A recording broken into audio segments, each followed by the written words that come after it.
I want this moment. I need this moment. All eyes on me. You. Being the first nakshatra on the zodiac wheel and existing within Aries, Aswini Nakshatra is about the hunger for identity.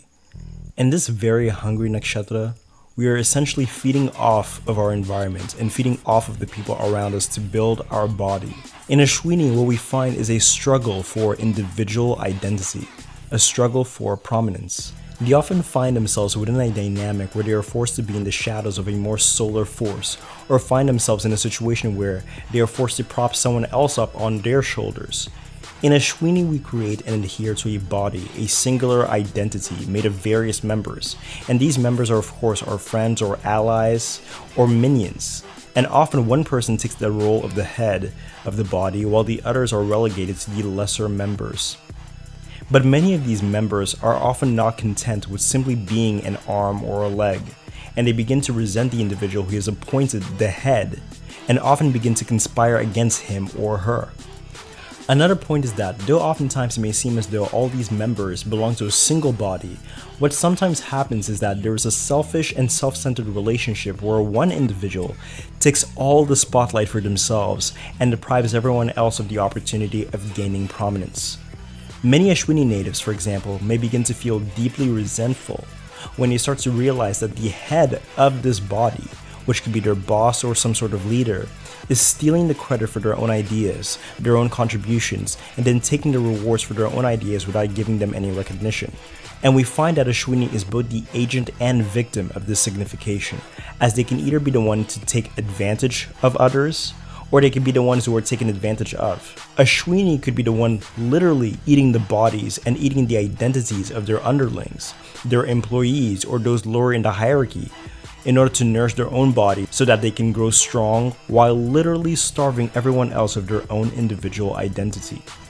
And so it is to the point where the individual is so absorbed into the body of their boss or their leader, and they are essentially being deprived the quote-unquote nutrients necessary to build their own body that sometimes the individual being absorbed feels the need to either usurp or other times literally destroy the head of the body in order for them to be free from the body or become the head themselves, and finally have the opportunity to build themselves into their own individual identity. The movie The Incredible features the supervillain Syndrome, played by Aswini native Jason Lee, who at first sought prominence through wishing to become an appendage of the greater hero, Mr. Incredible. Cool, ready for takeoff! What the? Who are you supposed to be? Well, I'm Incrediboy! What? No. You're that kid from the fan club. Ready? My name is Incrediboy. Look. Wishing to become a part of his body, even if it meant that he would be a lesser member, and that Mr. Incredible himself would take the head. This is another story about a person who is so desperate for power, so desperate to create a distinguished and elevated identity that he would rather even become a sidekick to a powerful person than to start out first as his own hero and slowly gain fame on the backs of his own efforts. Essentially preferring to be a small member of a powerful body than to be whole but to start off powerless.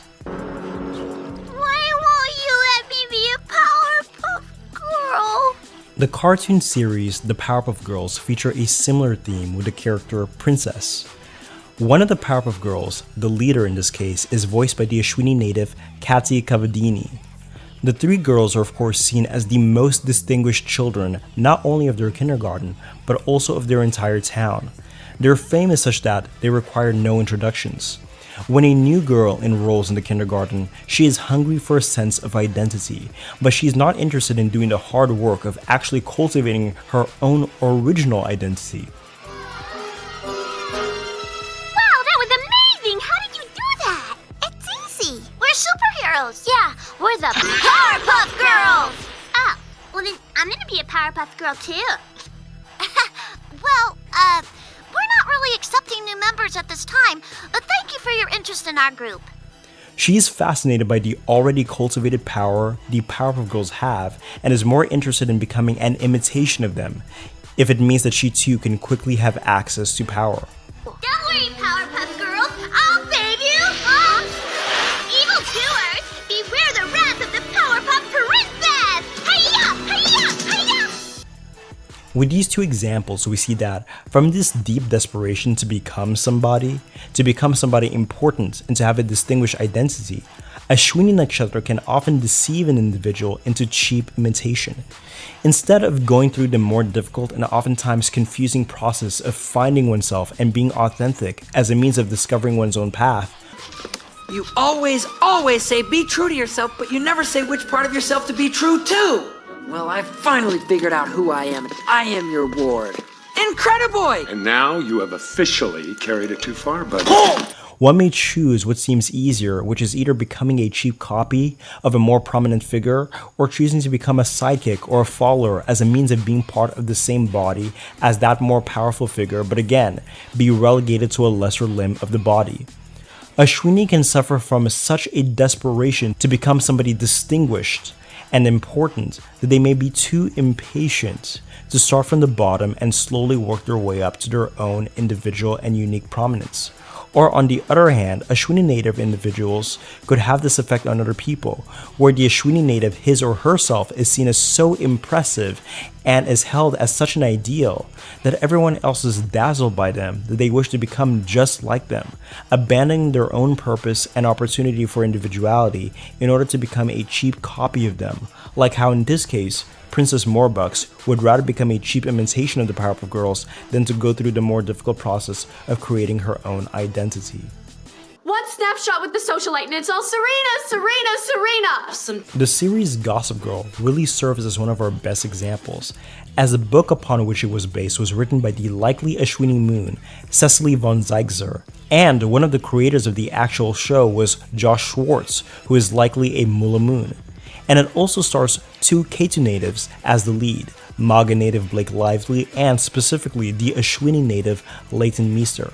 My whole life, I have been bending over backwards to protect your feelings. I'm just tired of trying to hold myself back so I don't outshine you. And you know what? It's not my fault you're so insecure. And I'm sure it's not your fault you're so conceited. Throughout their relationship, there is much jealousy, particularly on the part of Leighton Meester's character, who always feels outshined by the more glamorous, more spontaneous, more charismatic Serena van der Woodsen. Ladies, I trust tomorrow night you won't embarrass me. Oh my god, those are total movie star seats. Serena is in women's wear daily. With Poppy lifted. Serena could die now knowing that she's lived a fulfilled life. Who fascinates everyone from her own boyfriend to her mother. You couldn't deal with the spotlight shining on me for once, could you?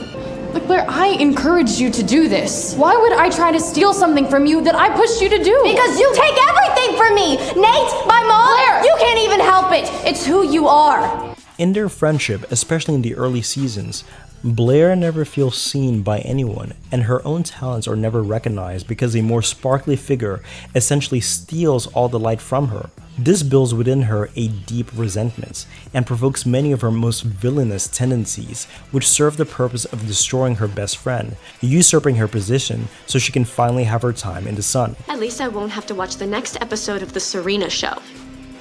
Under the shadow of her supposed best friend, our Aswini native Blair Waldorf was never given the opportunity to grow, to thrive, and to discover her own individuality. Instead, her identity was fed to the body of Serena van der Woodsen. It is to the point where she feels as though her own opportunities to gain identity are so threatened, she feels as though her only option is truly to destroy her own best friend. Finally, when her best friend decides to move, there is no longer a large figure blocking sunlight, which allows for Blair to finally shine. Another interesting Aswini element is that of the mini-me. Blair Waldorf has an army of mini-me's, girls who try to dress like her, try to act like her, and essentially operate like henchmen or minions, doing her bidding and putting up with her abuses. One, of course, realizes that the reason why these girls submit to the commands and the torments of the Queen Bee is because she fulfills a base desire these young women have, and that desire is that of identity. Blair Waldorf is depicted as highly intelligent, sophisticated, well-dressed, well-connected, ambitious, and confident. She essentially epitomizes so much of what a young, well-bred, upper-class girl ought to be. And so she is positioned as an example for others to follow. She is seen as the ideal. Essentially, these girls submit to her because they want to be her. They want to become Blair Waldorf. But since of course Blair is her own individual person who is not easy to imitate, these girls instead settle for being cheap copies of her. Having no identity of their own, they seek identity through blind imitation. Having no identity of their own, they seek identity through trying to become part of her body, choosing to be relegated to the arms and legs, allowing Blair Waldorf, the queen, to take the head. We often find Aswini natives aspiring to literally become certain individuals, modeling their lives after them, or other people modeling their lives after Aswini. Daniel Meade, Nick Pepper, Miss Meade's new assistant. I have been following your career since I graduated from Cornell. I want to be you in 5 years. Buy more expensive ties. Sleep with a few models, you're halfway there, buddy. Yes! What are your aspirations? I want to go to Harvard and study journalism and political science. On your way to being... Christiane Amanpour. Really? Yes. Petrie, don't tell me it was charade again. I know how terrifying you find Walter Matthau. Worse. It was an All About Eve. That's not a Hepburn movie. I know. I was Betty Davis. I've never been Betty Davis before. I'm Audrey Hepburn. Great. Here she comes with her copycat crew. Act like we don't care.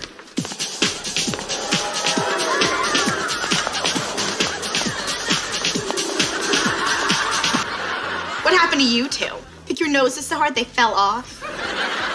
They got nose jobs. When they heal, they'll be just like Gigi's. There are more cheerleader applications this year than ever before. Everybody wants to be us. You listen to me, lady. The Wilhelmina Slater I know and occasionally wish I was does not throw in the towel just because the old man she's scamming has suddenly gone all soft for his tramnesiac daughter. Like some common peon, I'm princess, and my daddy buys me anything I want. I want to be a Powerpuff Girl! Aswini natives can treat other people condescendingly, disrespectfully, and otherwise with contempt because they are completely secure in the power that they have, whether intellectual, social, financial, or otherwise. They understand that other people not only have to put up with their abuse, but in actual fact, feel honored for the opportunity to be humiliated by them if it means proximity to a source of power. It is often said by many astrologers that where we have our Ketu, we gain access to our past life efforts and abilities that translate to present life talents and power. But the energy of our Ketu can often be so stale and stagnant as to be repulsive and uninteresting, which is one of the reasons why many people actually struggle to activate the power of their Ketu and are also not interested in the process.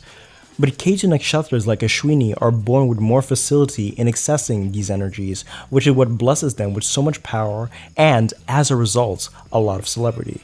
But one finds that even Ketu nakshatra individuals may often find their own power quite boring and uninteresting.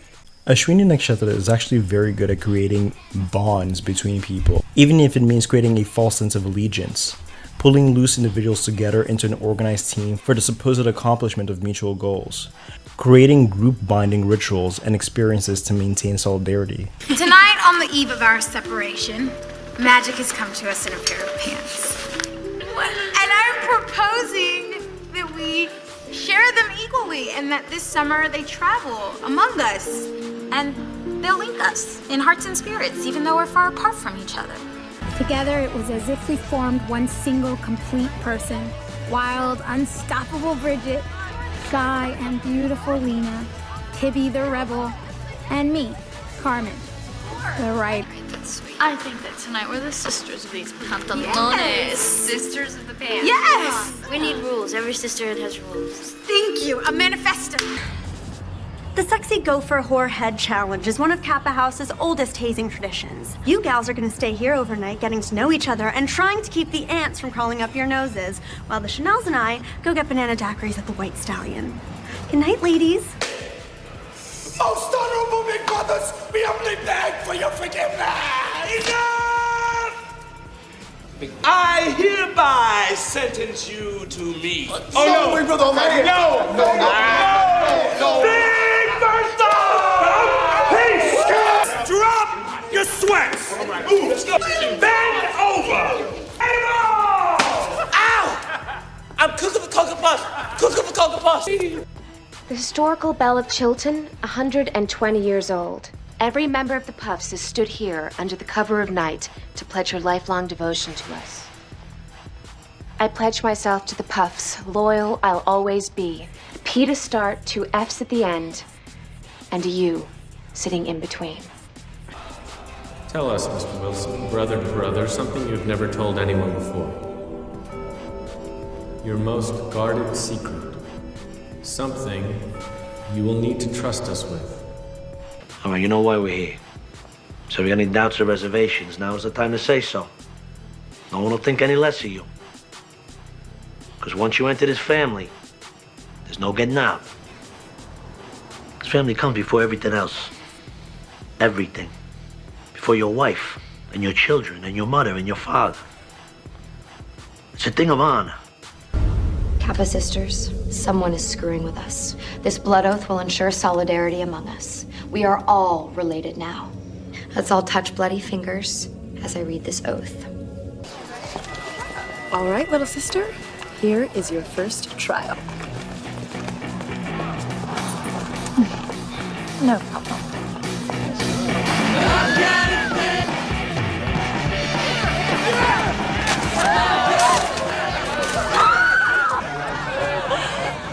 Really?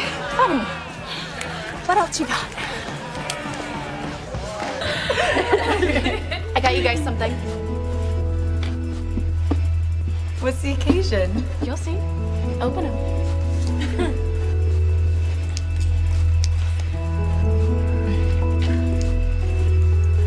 We'll be friends forever. There are various methods that Aswini Nakshatra uses to select for members and to keep members. Various initiation rituals and hazing rituals used, and this also of course extends to the other Ketu Nakshatras. One of the reasons why people tend to be very invested in these Ketu Nakshatra groups is because of how much it may have cost them to get into them to begin with. I've been killing myself trying to get invited in. I spent all of last year sucking up to Francine Jarvis. I have helped her with her homework, secured her a prime spot in the parking lot, organized her locker, scrunched up the plastic strands on her pom-poms to make them fluffy. I have done everything except give her a manicure, and by God, if I had any talent with an orange stick, I would have done that too. Psychologists often say that we tend to value the things that cost us a lot of our time and energy, even if that very thing is fundamentally futile. Working Girl is a movie about a young professional woman trying to make it big. She is educated, intelligent, and full of her own ideas. She looks up to her boss and admires her for being a powerful and intelligent woman in business, and even aspires to be just like her. Dear sister, it's hard to believe, but it's been 8 years since we said goodbye to Wellesley. But of course, we never really say goodbye. And on behalf of the Alumni Giving Fund, I am writing to you to ask.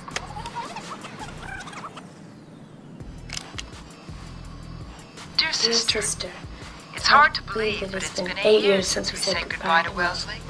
But of course, we never really say goodbye.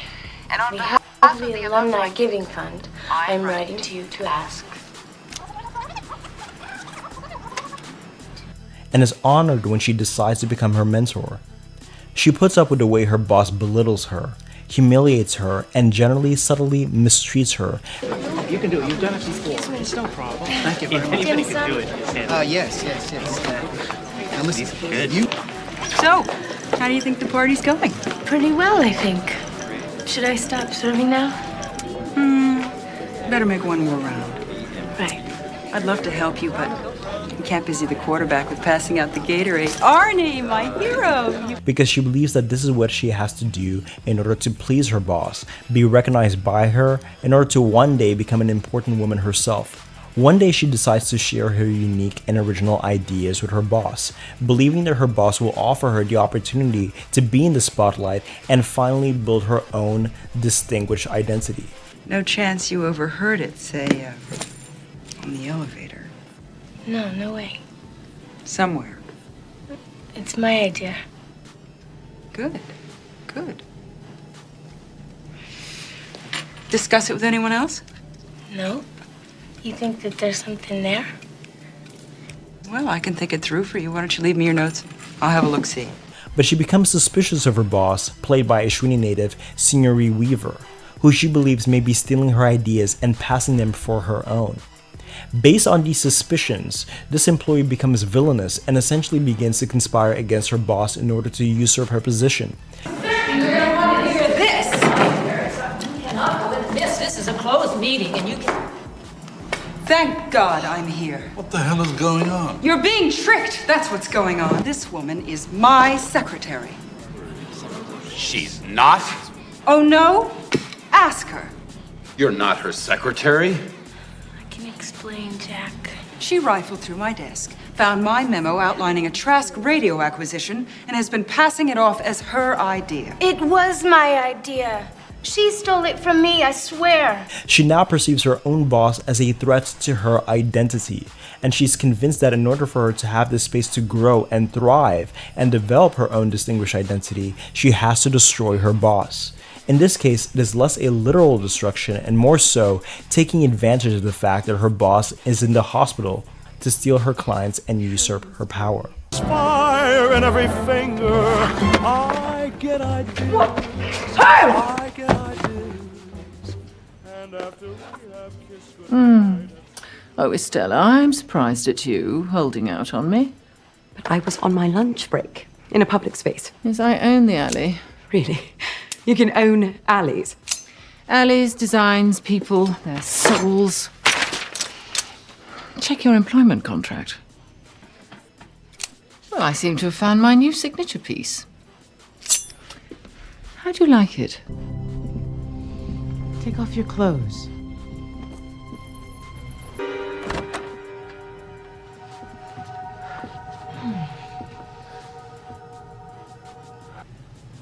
Where are those people? I ate them.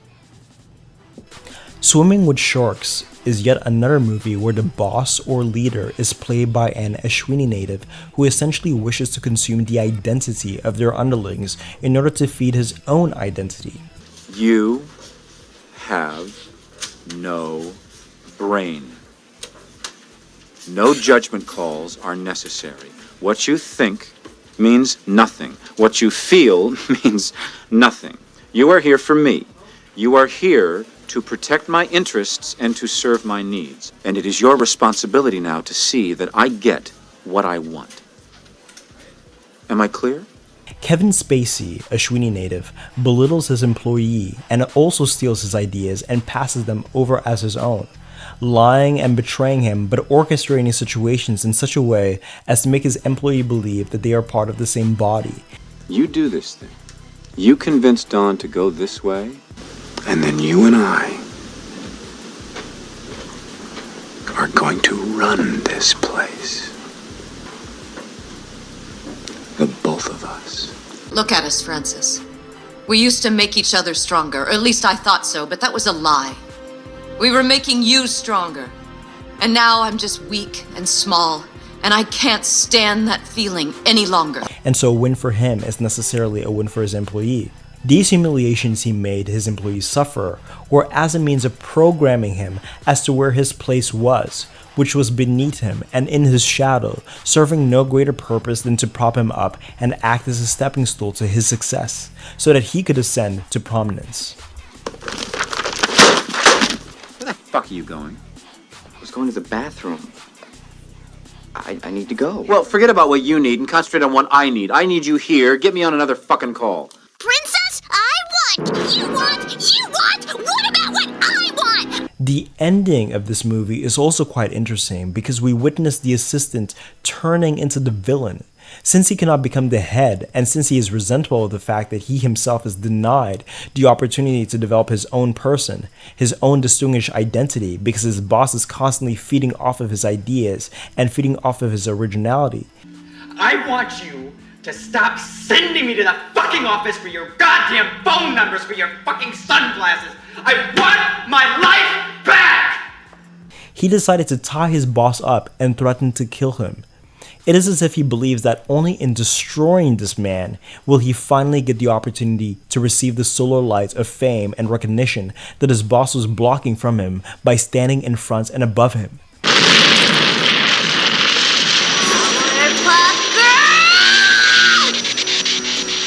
Looks like she went shopping this morning. Oh,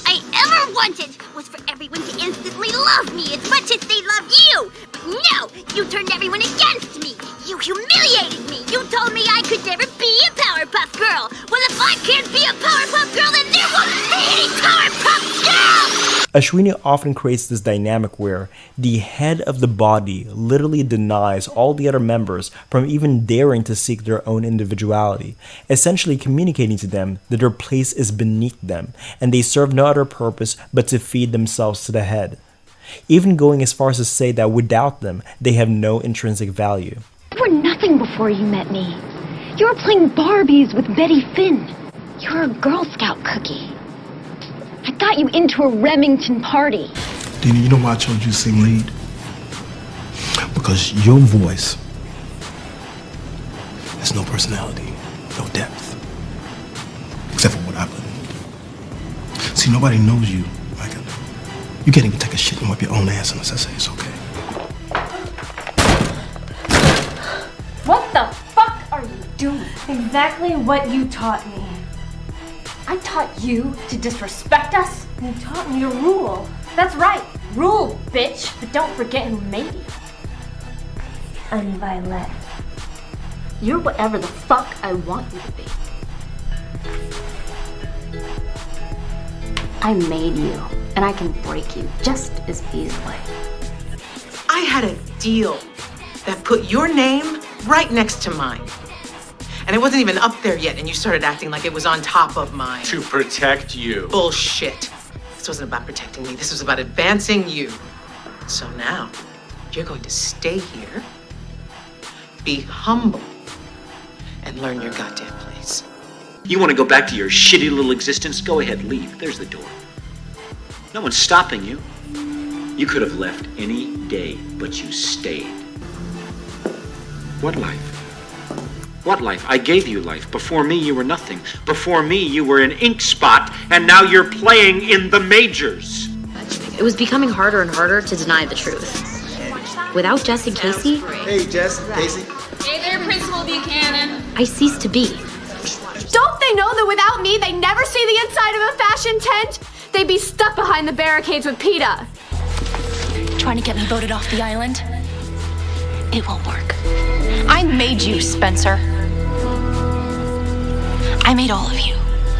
Before me, you were just some goody-goody in plaid who did whatever mommy and daddy told her to. You are so full of yourself. You think that just because you brought us together, you can treat us like puppets? But you are. Don't you see that? You don't exist without me. We see time and again individuals consenting to the abuse of the leader of the group as long as they are still promised power and prominence within the group hierarchy, as they believe it is better to be abused but be adjacent to power than to exist outside of the group but solitary and weak. Kelsey, how many times must we tell you? As one of the girls of the steps, you represent Constance royalty. So it should come as no surprise that many girls before you have gotten the axe when their choices reflected poorly on us. I didn't realize. That tights are not pants? Honestly.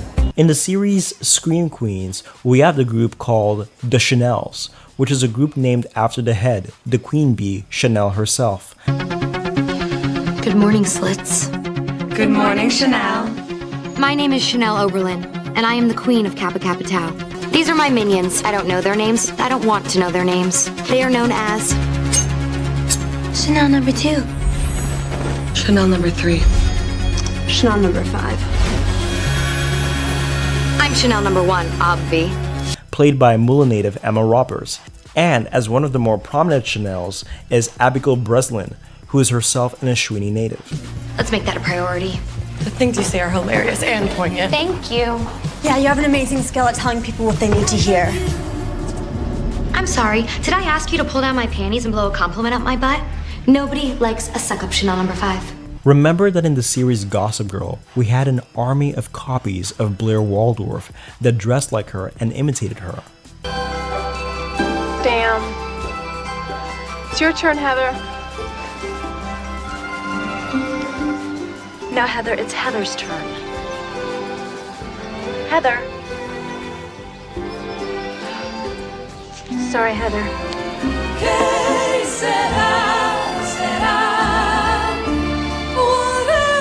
In the movie Headers, written by Aswini Moon, Daniel Waters, every member of the group is called Header, named after their queen bee, the head of their body, Header.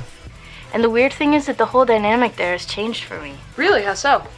Well, Madeline and Louise, Paris's best friends, they said hello to me the other day. Really? Like a normal hello? Not like a here's Johnny kind of hello? Normal. Friendly. No acts. Wow, you're the new Heather. Yes. All these girls are essentially copies of the main girl, the queen bee. These girls consent to being copies of the queen bee as a quick and easy means of finding identity for themselves. But in actuality, their own true, authentic identities are being minimized and made to be stepping stools for the identity of the queen. They have essentially sacrificed all opportunities for true individuality in exchange for quick and easy power, even if it means being an imitation. So dazzled are they by the social power of the main girl. Though they are promised individuality through imitation, this is of course a false promise, as being made to become imitations only truly serves the goals of the queen in promoting herself. In the series Scream Queens, we have multiple Ketu natives, from the Aswini native Abigail Breslin, to Mula native Kiki Palmer, to Maga native Liam Shell, to Aswini native Skylar Samuels, who all either choose to submit or are threatened into submission to the Queen Bee, played by Mula native Emma Roberts. And of course, many of the girls choose to submit to her because they see her as a role model, as the ideal, as they themselves are starving for power, starving for a distinguished identity, believing that they cannot alone attain to a distinguished identity, and so choosing to instead become cheap imitations of the queen bee. And the queen bee, Emma Roberts, accepts them as imitations because she understands that the fact that they're imitating her naturally gives her more power. Hank, shut up, listen, and learn. Shut up, listen, and learn.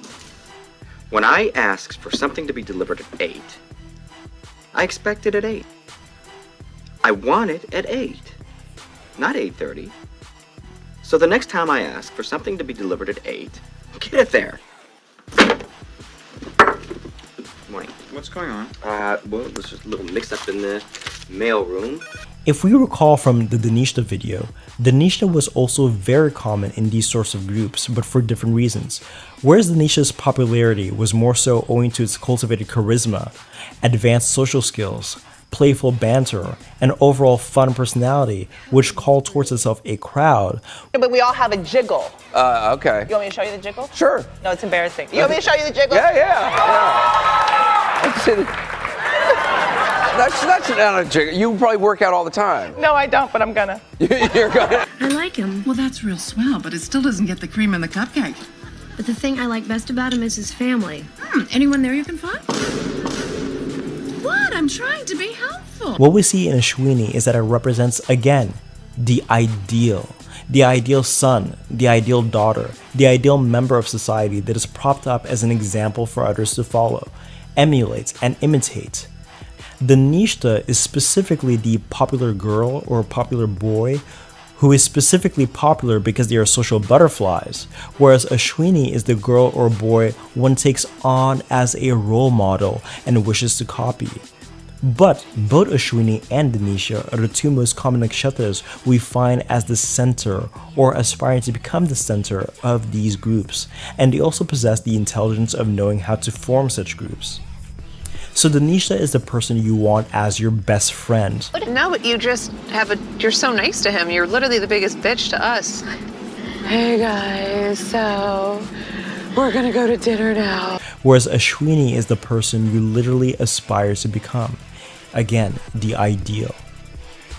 The Duff is yet another movie that carries these Aswini themes. The Duff is an acronym meaning the designated ugly fat friend, and it references a member of the body, a member of the group who serves no other purpose than to literally serve and sustain the heads of this body. Yeah, it's actually not my job to give you pervy intel on my best friends, but thanks. Well, I mean, it kind of is, though. People ask you questions about them, right? Because that's your job as their Duff. Sorry, as their what? Duff. D-U-F-F. Designated ugly fat friend. What did you just say to me? Her own identity is suppressed, her own identity is starved and denied and fed to the head of the body, and the only way in which the Duff can obtain any level of power and recognition is by choosing to remain an appendage, a lesser member of the main group. Again, we are seeing these themes of being forced to choose either being a small member of a larger, powerful body, or choosing to be whole but to be temporarily powerless. One of the most literal examples of one person's identity being used to feed the identity of someone else is in the movie My Sister's Keeper, which stars the Aswini native Abigail Breslin. In the film, one character was literally conceived for the specific purpose of harvesting her body for healthy cells and organs in order to sustain the life of the firstborn daughter. I want to sue my parents for the rights to my own body. Would you repeat that, please? I want to sue my parents for the rights to my own body. My sister has leukemia. They're trying to force me to give her my body parts. You're supposed to give her a kidney? She's been in renal failure for months now. Well, no one can force you to donate if you don't want to, can they? They think they can. I'm under 18. They're my legal guardians. They can't do that. Well, that's what I want you to tell them, because they've been doing it to me my whole life. I wouldn't even be alive if Kate wasn't sick. I'm a designer, maybe. I was made in a dish to be spare parts for Kate. You're kidding, right? And we see in the movie how her own desires for a full identity are being denied, and how her own identity is quite literally being fed to someone else, to such an extent that it begins to provoke within her an apathy towards her own sister, where she's willing to even witness her own sister's death if it means that she can finally have her own life. All right, let's hear it. What's going on? Okay. Forget about the fact that the operation is dangerous, or that it would hurt, or that I might just not want to have something cut out of me. But if I only have one kidney, then what happens to me? What if I need it? And am I really never allowed to play sports, or be a cheerleader, or get pregnant? Can't drink. What if I just want to live a long time? Sweetheart, you're gonna live a long time. Yeah? Then tell me this. What if the transplant doesn't work? What then? She's your sister. I know that, but I'm not like you, Mom. Okay, I see the other kids. I see what they do. They go to parties and they get to go to the beach. Maybe when I... Remember how the doctor said if I did the operation, I would have to be careful for the rest of my life? But I don't want to be careful. Who wants to live like that? Anna, I'm important too, Mom. I'm important too. Curious enough, this theme of individuals being conceived for the specific purpose of having their organs harvested is a continuing theme for Aswini, as the movie The Island, directed by Aswini Moon Michael Bay, is also about individuals who are cloned, who are not allowed themselves to fully pursue a distinguished identity, but who exist to support the lives of others. The whole reason you exist is because everyone wants to live forever. It's the new American dream. And there's people out there that are rich enough to pay anything for it. Don't people care that they kill us? That they take parts from us? The people that had you made, they own you. Actually, the movie The Island bears a striking resemblance to an earlier movie directed by likely Aswini Moon native Robert S. Fiveson called The Clonus Horror. Something frightening is happening at a secret place called Clonus.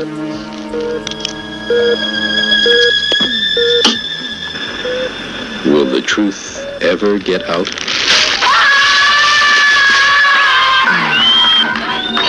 You all know what I stand for. I think it's time that I started paying back this country for some of the good things it's given me. Which is of course based on the same theme.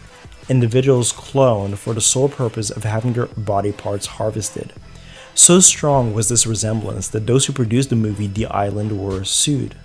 What we often find with Aswini are individuals who do such a good job of absorbing the superior values of their collective.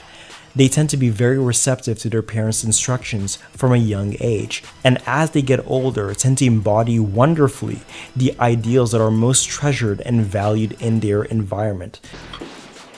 That is one really not annoying kid.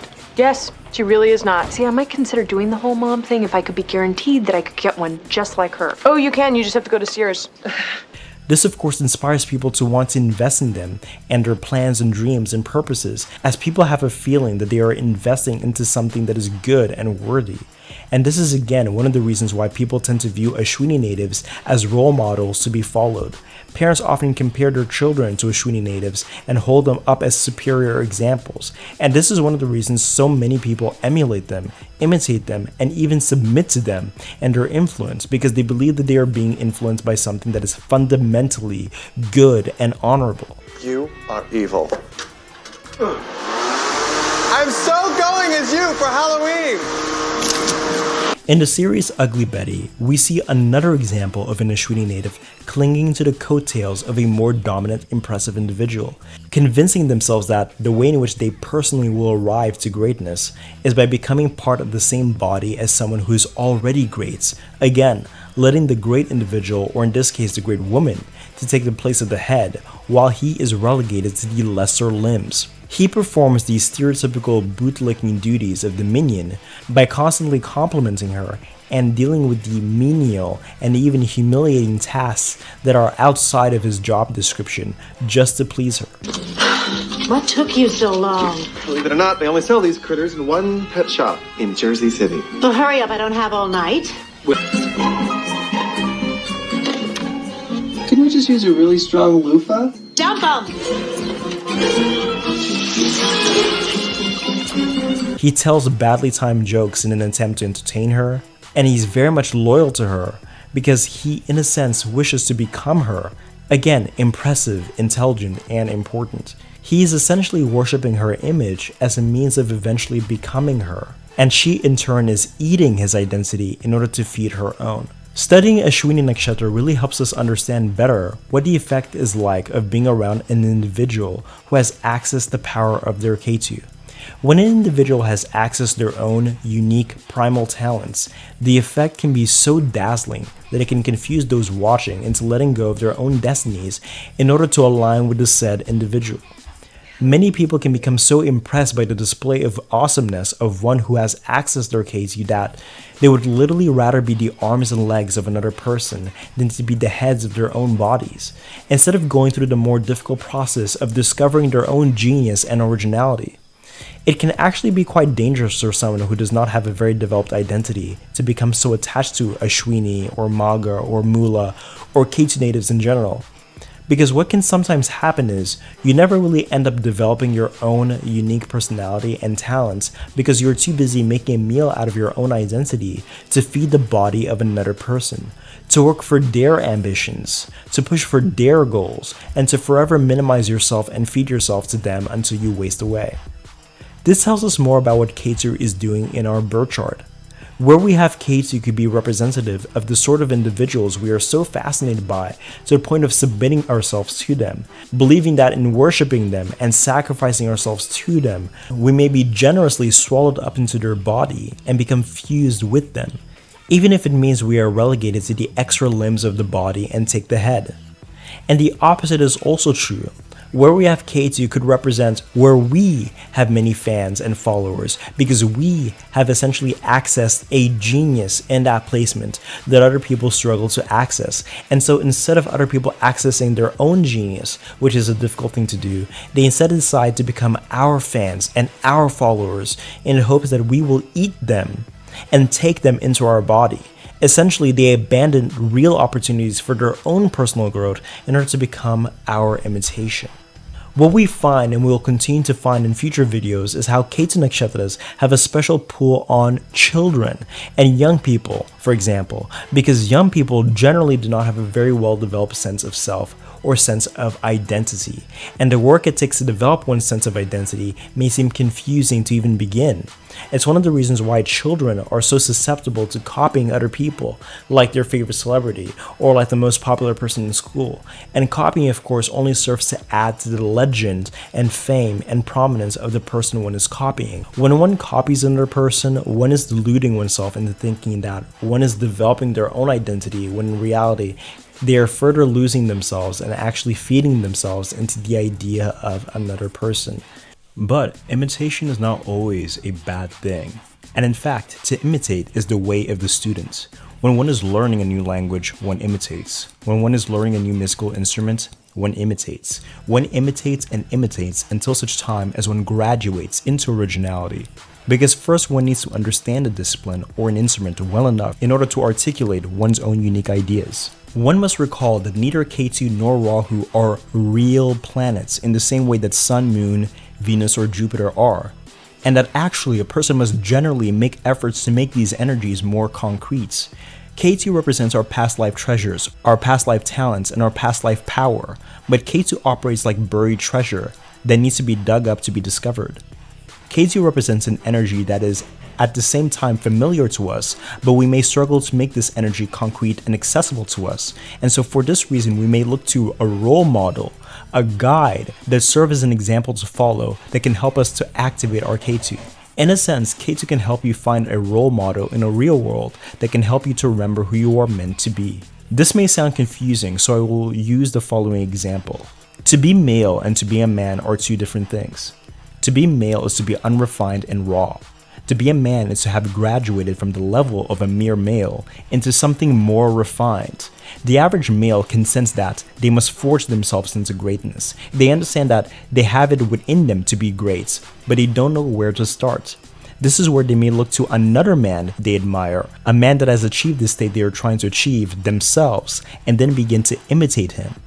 And so this ideal man serves as a framework, an example that all males can follow so that they can eventually discover their own power.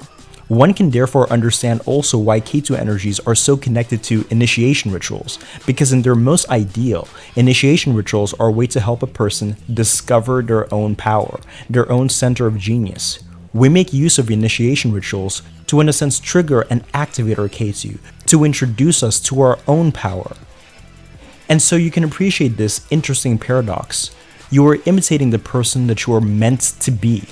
Where you have Ketu, you have stored treasure that needs to be dug up, but you just don't know where it is buried and how to dig it. Where you have Ketu, it is information and power that is stored, but you forgot how to access. And so you look for people around you that can trigger those memories and can help you remember. People that can help you remember how to be the you that you once were. Indeed, the ideal person to imitate is he or she that can remind you how to be the person you once were and were always meant to be. This entire video on Aswini and how Aswini is very dependent on other people as a means of building their own identity is very much reminiscent of the deities of this nakshatra, the Aswini Kumaras, the twins, and it also calls to mind their origin story and how they were born.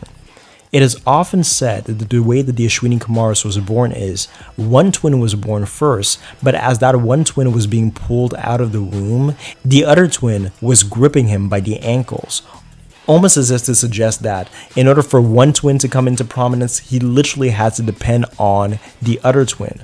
Thank you all so much for watching my video on this topic. If you'd like to support me, please do so on Patreon. And I would also like to take this moment to thank my patrons. You've only taken over the girls at school and abandoned our oldest tradition to go to my mother's show with a complete stranger. First of all, I didn't take over the girls at school. Are you really gonna pretend like you don't notice what's been going on? What? These girls are like hummingbirds. They move from flower to flower. They'll be on to someone else next week and then back to you. It's not a big deal. And this was last season's design. It's a lot more where this came from. Dang, girl, you gotta hook your big sisters up. Just say how much. Has anybody seen these? Well, I asked Dick the last time you were here if I could show them to you, but he said you would never be interested in my amateur sketches. This Dick? This Dick. And I suppose it's not a big deal that you're sitting front row at my mother's show either. She asked me to do it as a favor. Oh, and how could you possibly disappoint my mother? Though you have no qualms about screwing over your best friend. Princess, I want! You want! You want! What about what I want? I wanted to be a Powerpuff Girl, but no, you wouldn't let me. So then I wanted to destroy you, but you always defeated me. Well, now I am in charge. I am the mayor. I make... Fine, I won't go. Good! And then Poppy won't go and her friends won't go, and you can explain to your mother why she has an empty front row. Would that make you happy? At least I won't have to watch the next episode of the Serena show. But I don't want to be careful. Who wants to live like that? Anna, I'm important too, Mom. I'm important too. should feel so blessed that you would include me in your little group. You know what, Blair? I am gonna go to that show, and I'm gonna sit front row, and I'm gonna enjoy every minute of it.